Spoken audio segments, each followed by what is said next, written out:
Ассалаумағалейкум қазақ елі. 2021 жыл қазан айының бүгін 17-сі. Көтендер ұрпағына плюс бір келін келе жатыр. Нартай деген бауырымыз 94-терге келін плюс. Сол алдынан ол күтіп алу үшін жаңағы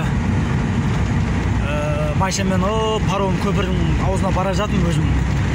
Ағайын болады ол Нартай деген жігіт ол. Артай, Ертай, Рамазан, Кеңесхан дегендер аталарымыз ағайын болған кезінде. Алдарына күтіп алу үшін әйтеуір араласпасаң ағайын жат деп ағайын болған соң бара жатқан жайымыз бар, жақын туысқан болған соң туысқан деп. Алда бола қазір қаладан шығып келе жатыр. Алдарына күтіп алып, құдай қаласа келінді Балтакөл еліне кіргіземіз. Ал Балтакөл елі келдеріңіз құтты болсын, адалынан келсін. Құдай бойдақтарға жұғысты болсын. Ең бастысы